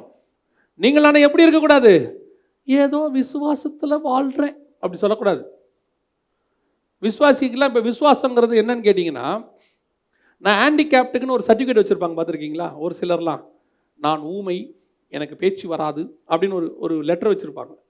அதை கொண்டு போய் போகிற இடத்துல என்ன செய்வாங்க, காட்டுவாங்க. நம்ம அவரை பார்த்தா நல்லா தான் இருப்பார், நம்மளை விட நீட்டாக ட்ரெஸ் பண்ணியிருப்பார். கையில் இருக்க புக்கு மட்டும் என்ன சொல்லும், நான் ஊமை, எனக்கு பேச்சு வராது. அந்த மாதிரி விசுவாசிக்கு, ஊழியக்காரங்களுக்கு இன்னைக்கு விசுவாசங்கிற வார்த்தை வந்து ஒரு சர்டிஃபிகேட் மாதிரி வந்து நிற்கும் போதே என்ன சொல்லுவாங்க தெரியுமா, விசுவாசத்தில் தான் நம்ம ஊழியமே ஓடுது. விசுவாசங்கிறது அவ்வளோ வீக் இல்லை. விசுவாசங்கிறது உலகத்தை ஜெயிக்கிற ஜெயம். விசுவாசம் என்பது மலையை பார்த்து பெயர்ந்து கடல்ல போனா போக வைக்கிறது. விசுவாசம் என்பது மரித்தோரை உயிரோடு கூட எழுப்புவது. விசுவாசம் என்பது வியாதியஸ்தர்களை சுகமாக்குவது. அது உன் கையில் இருக்கிற பலத்த கருவி. இந்த கருவியை நீ கரெக்டா யூஸ் பண்ணினா இந்த முழு உலகமும், முழு உலகத்தை விடுங்க, உங்க ஏரியா, உங்க தெரு, உங்க சொந்தக்காரங்க உங்களை பார்த்து சொல்லுவாங்க, எனக்காக வேண்டிக் கொள்ளுங்கள், என்னை ஆசீர்வதிங்க. ஏன்? உங்ககிட்ட இருக்கிறது ஆசீர்வாதம், எங்கிட்ட இருக்கிறது சாபம். இந்த தேசத்துல இருக்கிறது சாபம். தலைப்பிள்ளை வரைக்கும் செத்து போச்சியா, உன் வீட்டில் ஒரு நாய்க்குட்டி கூட சாகலை. என் வீட்டில் இருக்கிற தலை பிள்ளையே செத்து போச்சு, உன் வீட்டில் இருக்கிற ஒரு ஆட்டுக்குட்டி கூட சாகலை. அப்படின்னா கண்டிப்பாக உன் தேவன் பெரிய தேவன் தான். நீ தயவு செஞ்சு என்னை ஆசீர்வதி. இந்த இடத்துக்கு கர்த்தர் உங்களை என்னையும் உயர்த்தணும், நம்முடைய சபையை உயர்த்தணும். இந்த ஏரியாவில் எத்தனை ஹாஸ்பிட்டல் இருந்தாலும், எவ்வளவு பேஷண்ட்ஸ் நிரம்பி இருந்தாலும், அங்கே இருக்கிறவங்களுக்கெல்லாம் தெரியணும், இங்கே போகிறத விட தேவனுடைய வீட்டுக்கு போனால் அங்கே எனக்கு சுகம் கொடுக்கிற தேவன் ஒருவர் இருக்கிறார், அவர் நிச்சயம் என்னை சுகமாக்குவார். அந்த நம்பிக்கை ஒவ்வொரு சபை மேலேயும் வரணும், ஒவ்வொரு விசுவாசி மேலேயும் வரணும். அத்தனை பேரை கூப்பிட்டு உன்னையும் என்னையும் பார்த்து கை கூப்பி சொல்லணும், என்னை ஆசீர்வதியுங்கள்.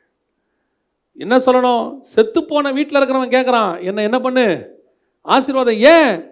என் வீட்டில் சாவுங்கிற சாபம் இருக்கு, உன் வீட்டில் நித்திய ஜீவனுங்கிற ஆசீர்வாதம் இருக்கு. உன் வீட்டில் மரணமே இல்லை, என் வீட்டில் மரணம் இருக்கு. அந்த ஆசீர்வாதம் எனக்கு வேணும். அல்லேலூயா. உங்கள் வீட்டிலேயே டிஃப்ரென்ஸ் உண்டாக்குவார் ஆண்டவர். உங்கள் வீட்டில் உண்டாக்குவார். ஒருவேளை நீங்கள் உங்கள் வீட்டில் ஆண்டவர் ஏற்றுக்கொண்டு மற்றவங்க ஏற்றுக்கொள்ளாதவங்களாம் இருந்தாங்கன்னா உங்களுக்கும் அவங்களுக்கும் டிஃப்ரென்ஸை உண்டாக்குவார். சில நேரத்தில் உங்கள் அக்கா தங்கச்சிங்கெல்லாம் ரொம்ப பணக்காரங்களாக இருப்பாங்க. நீங்கள் இது வரைக்கும் கொஞ்சம் தாழ்த்தப்பட்டீங்கன்னா கொஞ்சம் பொருளாதாரத்தில் கொஞ்சம் குறைவாக இருந்திருப்பீங்க. அதனால் இவங்க யாருமே உங்களை என்ன செஞ்சுருக்க மாட்டாங்க, மதிச்சிருக்க மாட்டாங்க, உங்களை ஒரு பொருட்டாகவே நினைக்க மாட்டாங்க. ஃபோன் பண்ணால் கூட என்ன அப்படின்னு கேவலமாக தான் கேட்பாங்க. ஆனால் கர்த்தர் இந்த வருஷத்தை எப்படி தெரியுமா ஆக்குவார்? அவங்க ஃபோன் பண்ணி என்னை ஆசீர்வதின்னு சொல்கிற வருஷமாக மாற்றுவார். அவங்க ஃபோன் பண்ணி எனக்கு கொஞ்சம் ஜெபம் பண்ண, நீ ஜெபம் பண்ணா கேட்குதுன்னு சொல்கிறாங்களே, நீ ஜெபம் பண்ணினா கர்த்தர் கேட்குறாராமே, அப்படி என்று நம்மை பார்த்து சொல்கிற அளவுக்கு கர்த்தர் அவர்களை உயர்த்துவார். உன் மேல் அதிகாரி கூப்பிட்டு சொல்வார், எப்பா கொஞ்சம் ஜெபம் பண்ணுப்பா. இது வரைக்கும் விரட்டின மேல் அதிகாரி, இது வரைக்கும் மிரட்டின உன்னுடைய சுப்பீரியர், சர்ச்சுக்கா அதெல்லாம் போகக்கூடாது, இங்கே நில்லு, சர்ச்சு போறியா ஆஃபீஸுக்கு வரியா, அப்படி மிரட்டினவர் சொல்லுவார், எனக்காக கொஞ்சம் ஜெபம் பண்ணிக்கப்பா, என் வீட்டில் ரொம்ப பிரச்சனையாக இருக்குது. அந்த அளவுக்கு கர்த்தர் நம்மை உயர்த்துவதற்கு வல்லமையுள்ளவராக இருக்கிறார். அல்லேலூயா. எத்தனை பேர் விசுவாசிக்கிறீங்க? ஆண்டவர் இந்த வருஷம் நமக்கு அப்படி செய்ய போகிறார். கடைசியாக ஒரு காரியத்தை நான் சொல்லிவிட்டு முடிக்கிறேன். வாசிங்கள் 38வது வசனம் வாசிங்க. 12 யாத்திராகமம் 12:38 வாசிங்க. அவர்களோடு கூட பல ஜாதியான ஜனங்கள் அநேகர் போனதுமின்றி. அப்படின்னா வெறும் இஸ்ரவேலர்கள் மட்டும் போகவில்லை, இஸ்ரவேலர்கள் மட்டும் பாதுகாக்கப்படவில்லை, அவர்களோடு கூட பல ஜாதியான மனுஷர்கள். அப்படின்னா என்ன அர்த்தம்? இந்த ஆசீர்வாதம் உங்களுக்கும் எனக்கும் மட்டும் கர்த்தர் வைக்கவில்லை, உங்களோடும் என்னோடும் சேர்ந்து கொள்ளுகிற அநேகருக்கு கர்த்தர் வச்சிருக்கிறார். இந்த பல ஜாதியான மனுஷர் எங்க வந்தாங்க, எப்படி வந்தாங்க அப்படின்னு கேட்டீங்கன்னா, அதே யாத்திராகமம் 12:4 வாசிங்க பார்ப்போம். 12:4. ஒரு வீட்டில் இருக்கிறவர்கள் ஒரு ஆட்டுக்குட்டியை புசிப்பதற்கு போதுமான பேர்களாய் இராமற் போனால் அவனும் அவன் சமீபத்தில் இருக்கிற அவனுடைய அயல் வீட்டுக்காரனும் தங்களிடத்தில் உள்ள ஆத்மாக்களின் இலக்கத்துக்கு தக்கதாக ஒரு ஆட்டுக்குட்டியை தெரிந்து கொள்ள வேண்டும். அவன் புசிப்பதற்கு தக்கதாக இலக்கம் பார்த்து ஆட்டுக்குட்டியை தெரிந்து கொள்ள வேண்டும். அப்ப இந்த அயலான் யாரு? அவர்களோடு கூட இந்த பல ஜாதி மக்கள் யாரு? இவன் போய் சொல்லியிருக்கிறான், எங்கள் வீட்டில் ஒரு ஆட்டுக்குட்டி ரத்தத்தை பூச போகிறோம், இன்னைக்கு நைட்டு ஒரு வாதை வரப்போகுது, அந்த வாதையில் நாங்கள் காப்பாற்றப்பட போகிறோம், ஆட்டுக்குட்டியின் ரத்தம் பூசப்படாதவங்களாம் சாக போகிறாங்க, ஒருவேளை நீ என் கூட வந்தா நீ என்ன செஞ்சிடலாம், தப்பிச்சிடலாம், நீ என் கூட வந்தா மீட்கப்படலாம், எகிப்து முழுவதும் வர வாதை உனக்கு வராது என்று அவன் மற்ற ஜாதிக்காரனை சொல்லியிருக்கிறான், இஸ்ரவேலனை கிடையாது. அப்படி சொல்லும்போது அந்த சுவிசேஷத்தை எவன் ஏற்றுக்கொண்டானோ, ஏன்னா இது சுவிசேஷம், ஒரு அழிவு வரப்போது, அந்த அழிவிலிருந்து நீயும் உன் குடும்பமும் தப்பிக்கிறதுக்கு நான் ஒரு வழி சொல்றேன், எங்க தேவன் எனக்கு ஒரு வழி சொல்லி இருக்கிறாரு, அந்த ஆட்டுக்குட்டியின் ரத்தத்துக்குள்ள வந்துட்டோம்னா, அந்த வீட்டுக்குள்ள வந்துட்டோம்னா உன்னுடைய அழிவு என்ன செய்யப்படும், பாதுகாக்கப்படும். இந்த சுவிசேஷத்தை இஸ்ரவேலர்கள் போய் சொன்னார்கள். அவன் சொல்லி ஆண்டவர் சொல்றாரு, சொல்லி இருக்கிறான், சொன்னதுனால தான் அநேக ஜாதிகள் கூட வந்தாங்க. ஆட்டுக்குடி ரத்தம் அவங்களுக்கு பூசப்பட்டிருக்கு. அப்படின்னா என்ன அர்த்தம்? இவ்வளவு ஆசீர்வாதங்களை வருகிற வருஷத்துல கர்த்தர் உனக்கும் எனக்கும் வைத்திருப்பது உண்மை என்று சொன்னால், இந்த ஆசீர்வாதம் உங்களுக்கும் எனக்கும் மட்டுமல்ல, நம் அயலகத்தாருக்கும் அந்த ஆசீர்வாதத்தை கர்த்தர் நினைப்பு வச்சிருக்கிறார். ஆனால் அவர்களுக்கு சொல்ல வேண்டிய பொறுப்பை உங்கள் கையிலும் என் கையிலும் கர்த்தர் கொடுத்திருக்கிறார். உன் வீட்டில் ஆட்டுக்குட்டியினுடைய மாம்சம் நிறைய இருக்குப்பா, நீ என்ன செய்ய, அதை கொஞ்சம் எடுத்து பக்கத்து வீட்டுக்காரனுக்கு ஷேர் பண்ணு, அவனையும் வர சொல்லு, அவனும் சேர்ந்து சாப்பிடுங்க. அப்படின்னா என்ன அர்த்தம்? உனக்குரிய ஆசீர்வாதத்தை நான் அவனுக்கும் வைத்திருக்கிறேன். இதைத்தான் இயேசு சொல்றாரு, என் மந்தையை சேராத அநேக ஆடுகள் என்னிடத்தில் உண்டு. ஆண்டவர் உங்கள் சொந்தக்காரங்க, நண்பர்கள், அக்கா, தம்பி, தங்கச்சி, வேலை பார்க்குறவன், உனக்கு யார் யாரெல்லாம் தெரியுமோ அத்தனை பேருக்கும் ஒரு சுவிசேஷத்தை சொல்லுங்கள். என்ன சுவிசேஷம் தெரியுமா? உங்களுக்காக ஒரு ஆட்டுக்குட்டி இந்த ராத்திரியில் அடிக்கப்பட்டிருக்கிறது, உங்களுக்காக ஒரு இயேசு கிறிஸ்துவானவர் அடிக்கப்பட்டார், அவருடைய ரத்தத்தினாலே நாம் பாதுகாக்கப்படுறோம். எங்கிருந்து பாதுகாக்கப்படும்? இதுவரைக்கும் அந்த வாதை இல்லாமல் இன்னும் வாதைகள் வந்து கொண்டிருக்கிறது. இதுவரைக்கும் இல்லாத வாதையை விட பெரிய வாதை ஒன்று வரப்போகுது. எகிப்தியனே, இதுவரைக்கும் நீ பார்த்த வாதையெல்லாம் சாதாரணம், கொள்ளை நோய், இதுவரைக்கும் வந்ததெல்லாம் தண்ணி ரத்தமா மாறிச்சு, இதுவரைக்கும் வந்ததெல்லாம் தவளை, இதுவரைக்கும் வந்ததெல்லாம் இருள், எங்க அதுவே பெருசுங்க, கொரோனாவே பெருசுங்க. நீ பார்த்தது அல்ல, இன்னும் ஒன்று வருகிறது. அது இது எல்லாவற்றிலும் மேலானதாக இருக்கிறது. அது தலைப்பிள்ளையை சாகடிக்கக்கூடிய அளவுக்கு, மரணத்தை உண்டாக்கக்கூடிய அளவுக்கு இருக்கிறதான மிகப்பெரிய வாதை வருகிறது. அந்த வாதையிலிருந்து நீயும் உன் குடும்பமும் தப்பிக்க வேண்டும் என்று சொன்னால், ஆட்டுக்குட்டியாக இயேசு கிறிஸ்துவின் ரத்தமே அல்லாமல் வேறொரு ரத்தம் இல்லை, வேறொரு பாதுகாப்பு இல்லை என்று சொல்ல வேண்டிய சுவிசேஷ பொறுப்பு உங்கள் மேல் விழுந்த கடமையாயிருக்கிறது. அதை சொல்லி வீட்டுக்குள்ள கூட்டிட்டு வரணும். அன்னைக்கு அவர்கள் ஆட்டுக்குட்டியின் ரத்தத்துக்குள்ள கூட்டிட்டு வந்தாங்க. இன்னைக்கு தேவனுடைய வீட்டுக்குள்ள நீங்க கூட்டிட்டு வரணும். தேவனுடைய வீடுல நம்ம சர்ச்சை சொல்லலை, ஆலயத்துக்குள்ள கூட்டிட்டு வரணும். ஒவ்வொரு ஆலயமும் அவருடைய ஜெப வீடு. கூட்டிட்டு வந்து அந்த பாதுகாப்புக்குள்ள அவங்களையும் கூட்டிட்டு வந்தீங்கன்னா, நாளை ஒரு நாள் வரும், நாம் இந்த எகிப்திலிருந்து புறப்பட்டு பரம கானானுக்கு போவோம். அப்போது நம்மோடு கூட அநேக அயலாரும் சேர்ந்து வருவார்கள். அதுதான் கர்த்தர் நமக்கு கொடுத்திருக்கிற மிகப்பெரிய ஆசீர்வாதம். அப்ப இன்னைக்கு உங்களுக்கு எனக்கு ஆண்டவருக்கு இவ்வளவு ஆசீர்வாதத்தை ஏன் அனௌன்ஸ் பண்ணாரு? நீங்களும் நான் மட்டும் அனுபவிப்பதற்காக அல்ல, நீங்களும் நான் மட்டும் சந்தோஷப்படுவதற்காக அல்ல. வருகிற வருஷம் உபத்திரவத்தின் வருஷமாக இருக்கட்டும், பொருளாதாரத்தின் வீழ்ச்சியின் வருஷமா இருக்கட்டும், இதுவரைக்கும் வந்த வாதைகளிலேயே பெரிய வாதை வரட்டும், ஆனாலும் கர்த்தர் உனக்கும் எனக்கும் ஒரு பாதுகாப்பை கட்டளையிட்டு இருக்கிறார். அவைகளுக்கு நடுவில் கர்த்தர் உங்களுக்கும் எனக்கும் கொள்ளை பொருளாக இழந்தவைகளை திருப்பி தருகிற வருஷமாக வைத்திருக்கிறார்.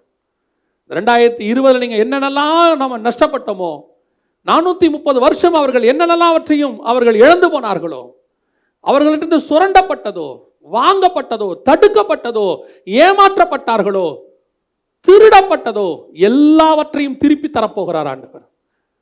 எல்லாவற்றையும் திருப்பி தரார். நீங்க விசுவாசிச்சீங்கன்னா ஒரு ஆமேன்னு சொல்லுங்க. கர்த்தர் உங்களுக்கு அப்படியே செய்வார். இதுவரைக்கும் நீங்கள் இழந்து போனதை எல்லாவற்றையும் கர்த்தர் திருப்பி தருவார். ஏமாத்தனவங்க கொண்டு வந்து கொடுப்பாங்க. நீங்கள் சாட்சியாய் ஆண்டவர்கிட்ட வந்து சொல்லணும், ஆண்டவரே இன்னைக்கு சொன்னீங்க, உன் வாக்கினால் சொன்னதை கரங்களினால் கர்த்தர் நிறைவேற்றி கொடுத்தார், நான் இழந்து போனவைகளை திருப்பி வந்தது. அப்படி சொன்னவர்கள் ஒரு நாள் உன்னை பார்த்து சொல்வார்கள், உன் தேவன் உன்னோடு கூட இருக்கிறார், என்னை அதை ஆசீர்வதிச்சோம் பண்ணு, என் வீடு சாபத்தில் போயிடுச்சுப்பா. இத்தனை வருஷம் நீ தான் சாபத்தில் இருக்க நினைச்சேன், நான் ஆசீர்வாதமா இருக்கிறேன்னு நினைச்சேன்.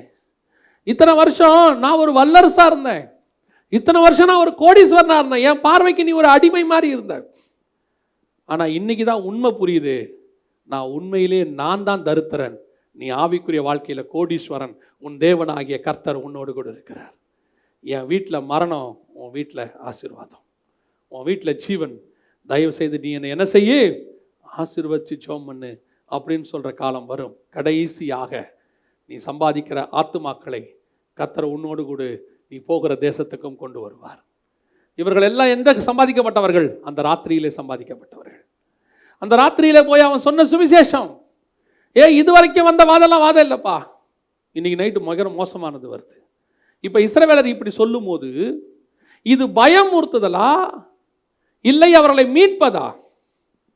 இஸ்ரவேலர்கள் போய் எகிப்திட்ட ராத்திரி சொல்றான்னு வச்சுக்கோங்க, எங்க மோசே சொல்லியிருக்கிறாருப்பா, எங்க பைபிள் சொல்லியிருக்கு. என்ன சொல்லியிருக்கு? இது வரைக்கும் வந்த வாதையெல்லாம் வாதை இல்லை, இதை விட மேலான வாதம் ஒன்று வரப்போகுது. இன்னைக்கு ராத்திரி வந்துரு, இயேசுவின் ரத்தத்துக்குள்ள வந்துரு, ஆட்டுக்குட்டியின் ரத்தத்துக்குள்ள வந்துரு, இந்த வீட்டுக்குள்ள வந்துரு, இல்லைன்னா நீயும் குடும்பமும் சாவீங்க. இப்படி சொல்றது பயமுறுத்துதலா சுவிசேஷமா? இது சுவிசேஷம். ஒரு கூட்டம் சொல்லி தெரியுது இப்படி சொல்றதெல்லாம் பயமுறுத்துதல்னு. ஆத்ம பாரம் இல்லாத கூட்டம், ஐயோ இன்னைக்கு நைட்டு செத்து போயிடுவானேன்னு சொல்றவன் தான் அந்த பாரத்தோடு கூட சொல்ல முடியும். அவன் சொல்றான், தயவு செஞ்சு வீட்டுக்குள்ள வந்துரு, இல்லைன்னா இத்தனை வருஷம் நீ என் பக்கத்து வீட்டில் வாழ்ந்துருக்கிற, இத்தனை வருஷம் நீ நானும் இதே வீட்டில் பக்கத்து வீட்டில் வாழ்ந்துருக்கிறோம், நீ பார்த்துருக்கிறிய இவ்வளோ வாதையிலையும் எங்களை காப்பாற்றின ஆண்டவர் உன்னையும் காப்பாற்றுவார். இதான் இவ்வளோ வாதம் வந்து போச்சே, இனி நான் இழக்கிறதுக்கு என்ன இருக்கு? இல்லப்பா, இதுக்கு மேலதான் பெருசு வருது. அந்த பெரிய வாதையிலிருந்து உன்னை காப்பாற்றுகிற தேவன் இன்னைக்கு உனக்கு அழைப்பு கொடுக்கிறார். நீ என் வீட்டுக்குள்ள வந்துட்டினா நீ காப்பாற்றப்படுவாய். அல்லேலூயா. இந்த காப்பாற்றப்படுகிற ஜனங்கள் தான் உண்மையிலேயே நமக்கு கொள்ளை பொருளாக கானான் தேசத்துக்கு வருவார்கள். அல்லேலூயா. வருகிற வருஷத்துல இந்த காரியங்கள் எல்லாம் நடக்க வாய்ப்பு இருக்கிறது. ஆனாலும் இவைகளுக்கு நடுவில் கர்த்தர் நம்மை பறந்து காக்கிற பட்சியை போல பாதுகாக்க போகிறார். திருப்பியும் சொல்றேன், இந்த வாதை எதுவும் நம் வீட்டுக்குள்ளே வராது. அந்த வசனத்தை திருப்பி வாசிங்க, நான் முடிக்க விரும்புகிறேன். 23வது வசனத்தை வாசிங்க. 12:23. கர்த்தர் எகிப்தியரை அதம் பண்ணுகிறதற்கு கடந்து வருவார். நிலையின் மேற்சட்டத்திலும் வாசலின் நிலைக்கால்கள் இரண்டிலும் அந்த இரத்தத்தை காணும்போது கர்த்தர் சங்காரக்காரனை உங்கள் வீடுகளில் உங்களை அதம் பண்ணுகிறதுக்கு வர ஒட்டாமல் வாசற்படியை விலக்கி கடந்து போவார். வாசற்படியை விலகி கடந்து போவார். உன் பக்கத்து வீட்டுக்கு வரும், உன் வீட்டு வாசப்படிக்கு வராது. பக்கத்து வீட்டுக்கு வரும், உன் வீட்டுக்குள்ள நுழையாது. அங்கே மரண ஓலம் கேட்டாலும் உன் வீட்டுக்குள்ளே அந்த மரண ஓலம் கேட்காது. கர்த்தர் ஒரு தடவைக்கு 2 தடவை சொல்றாரு. அந்த 13வது வசனத்திலையும் சொல்றாரு, 23வது வசனத்திலையும் சொல்றாரு, தேசத்தை நான் பாழாக்கும் போது அழிக்கும் வாதை உங்களுக்குள்ளே வராதிருக்கும். அந்த வாசப்படியிலே விலக்கி கடந்து போவார். இதுதான் கர்த்தர் நமக்கு 2021 நடக்க போகிற விஷயங்கள். நான் 2021க்கான வாக்குத்தத்தத்தை சொல்லலை, 2021 அப்படி தான் நடக்கும். 2020 இப்படி தான் நடந்துச்சு. அப்படி நம் வீட்டு வாசலுக்குள்ள இந்த கொள்ளை நோய் கொரோனா வராததனுடைய விளைவு தான் நீங்களும் நானும் இங்கே உட்கார்ந்துருக்கிறோம். இனி ஆண்டவர் இதை காட்டிலும் மேலான காரியங்களை செய்ய போகிறார். எத்தனை பேர் விசுவாசிக்கிறோம்? அல்லேலூயா. நாம் ஜெபம் பண்ண போகிறோம். எல்லாம் தேவனை நோக்கி பார்க்க போகிறோம். விசுவாசத்தோடு கூட, ஆண்டவரே இதுவரைக்கும் அழியாதபடிக்கு உம்முடைய ரத்தம் எங்களை பாதுகாத்து கொண்டதுக்காக ஸ்தோத்திரம். இதுவரைக்கும் வாதையன் கூடாரத்தை அணுகாதபடி நீர் பாதுகாத்து கொண்ட தயவுக்காய் ஸ்தோத்திரம். எத்தனையோ நாடுகளிலே இறந்தவர்களை புதைக்க கூட வழி இல்லாமல் ஆண்டவரே லாரிகள்ல அள்ளி குழிகள்ல மொத்தமா போட்டு புதைச்சதை நாங்க பார்த்தோம். எத்தனையோ வீடுகள்ல சொந்தக்காரங்க செத்து போன முகத்தை கூட பார்க்க விடாம தூரத்துல இருந்து பார்த்துட்டு கொண்டு போய் அவர்களே புதைச்சதை நாங்க பார்த்தோம். எத்தனையோ பேர் வீடுகள்ல வாழ வழி தெரியாம டிப்ரெஷன்ல சூசைட் பண்ணி செத்ததை நாங்க பார்த்தோம். இதுவரைக்கும் இந்த வாதை எங்கள் வீட்டுக்குள்ளே வராதபடி நீர் பாதுகாத்த தயவுக்காய் நன்றி. வருகிற வருஷங்கள் இதிலும் மேலான அதம் மண்ணும் ஒன்று வரும். ஜனங்கள் தற்கொலைக்கு நேராக போய் எப்படி ஒரு கொள்ளை நோய் வாரிக்கொண்டதோ அதே போல தற்கொலை வாரிக்கொள்ளத்தக்கதாக மிகப்பெரிய பொருளாதாரத்தினுடைய வீழ்ச்சி, தொடர்ச்சியாக யுத்தம் எல்லாம் வருவதற்கு வருகிற வருஷங்களிலே வரும். அப்படி வரும்போது அந்த வாதை எங்கள் வீடுகளுக்குள்ளே வராதபடி, எங்கள் வாசல்களுக்குள்ளே வராதபடி, வாசப்படியில் நின்று எங்கள் கதவை தட்டி கொண்டிருக்கிற ஆட்டுக்குட்டியானவர் அந்த வாதையிலிருந்து எங்களை இம்மட்டும் பாதுகாத்தவர், இனிமேலும் பாதுகாத்துக் கொள்ள போற தயவுக்காய் ஸ்தோத்திரம். இந்த வாக்கு தத்தங்கள், கர்த்தர் கொடுத்த வார்த்தைகள், பாதுகாப்பு வருகிற நாட்களிலே நம்மையும் நம் கூடாரத்தையும் சுற்றிலும் இருக்க வேண்டும். நீங்கள் விசுவாசத்தோடு ஜெபிக்க விரும்புகிறவங்க இருக்கிற இடத்துல அப்படியே கண்களை மூடி உங்கள் கரங்களை ஆண்டவருக்கு நேராக உயர்த்தி ஆண்டவர் நோக்கி சொல்லுங்க, ஆண்டவரே இந்த வாதைகளில் ஒன்றும் இதுவரைக்கும் நீர் அணுகாமல் பார்த்ததுக்காக நன்றி. இனிமேலும் அணுகாமல் பாதுகாக்க போற தயவுக்காக உமக்கு ஸ்தோத்திரம். நாங்கள் இழந்து போனவைகளை கொள்ளை பொருளாக பெற்றுக்கொள்ள போகிறதுக்காக நன்றி. எங்களுக்கு விரோதமாய் பேசினவர்கள் எங்களுக்கு முன்பாக கையெடுத்து நிற்க போகிறதுக்காக ஸ்தோத்திரம். எங்களை சபித்தவர்கள் எங்களை பார்த்து ஆசீர்வதியும் என்று சொல்ல போற தயவுக்காக நன்றி. ஆண்டவரே இந்த ஆசீர்வாதத்தை நாங்கள் மாத்திரமல்ல, எங்கள் அயலகத்தார், நண்பர்கள், உறவினர்களும் பெற்றுக்கொள்ள நீர் எங்களை பயன்படுத்துவீராக. வருகிற வருஷம் ஒரு ஆத்தும அறுவடையின் வருஷமாக, அநேக ஜாதிகளை ஆதாயம் பண்ணுகிற வருஷமாக நீர் மாற்றி அமைக்க வேண்டுமாய் நாங்கள் ஜெபிக்கிறோம். மகிமையுள்ள கரத்தில் எங்களை தாழ்த்துகிறோம். நீர் மாத்திரம் மகிமைப்படுவீராக. எங்கள் ஆண்டவர் இயேசுவின் நாமத்தில் பிதாவே.